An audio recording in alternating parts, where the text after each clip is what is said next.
భూ వివాదాలుంటే మాట్లాడుకోవాలి, కానీ రైతుల నోట్లో మట్టి కొట్టొద్దన్నారు మాజీ ఎమ్మెల్యే మెచ్చా నాగేశ్వరరావు.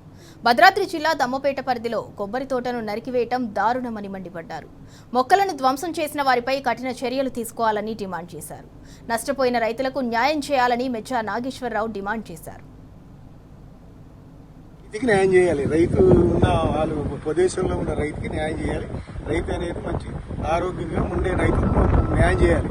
ఎందుకంటే ఎప్పటి నుంచో చేస్తున్నారు కాబట్టి రైతుకి న్యాయం చేయాలి. కోర్టు అయినా చేయాలి, ఎంఆర్ఓలు అయినా, కలెక్టర్ అయినా చిన్న చిన్న రైతులు కాబట్టి, ఎస్టీలు కాబట్టి రైతుకి న్యాయం చేయమని నేను ఆఫీసర్లకు కోరుతున్నా. నేను ప్రెస్ కూడా మళ్ళీ మాట్లాడుతున్నాను. భద్రాద్రి కొత్తగూడెం జిల్లా మాది నల్లగుంటలోని మాది 5 ఎకరాల భూమి ఉందండి. ఆ 5 ఎకరాల భూమిలోని మేము పంట వేసుకున్నామండి, కొబ్బరి మొక్కలు వేసుకున్నాము.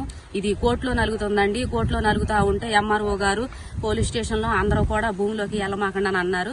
నేను ఒక పూటకి రాకుండా ఉండేసరికి మా మొక్కలన్నీ నైట్ కి నైట్ వచ్చి దొంగల్లాగా నైట్ వచ్చి మా మొక్కలన్నీ నరికేశారండి. మేము డైలీ వారీగా రోజువారీగా కూలి చేసుకునే వాళ్ళం అండి. డైలీగా 200-300 రూపాయలు కూలి చేసుకునే వాళ్ళం. నేను గిరిజన మహిళనండి. మేము ఎస్టీ కోయలం అండి. మా భూముల్నే లాక్కోవాలని చూస్తున్నారండి. మాకు బోరు కూడా వేశారండి. ఐడీసీ బోరు 30 సంవత్సరాల క్రితం వేసిన భూమి అండి, బోర్ అండి. అది మమ్మల్ని ఇంత అన్యాయంగా చేసి మేము మొక్కలు వేసుకోవడానికి మాకు 50,000 రూపాయలు అయినాయండి. నైట్ కి నైట్ వచ్చి దొంగల్లాగా మొక్కలు మొత్తం నరికేశారండి. అసలు ఈ రోజు మొక్కలు నరికారండి, రేపొద్దున మా మీదకి వచ్చి మమ్మల్ని కూడా చంపేస్తారండి. అసలు మాకు రక్షణ లేదండి. అసలు ఈ మొక్కలు నరికినట్టే మమ్మల్ని కూడా ఏం చేస్తారన్నది మాకు భయంగా ఉంది సార్.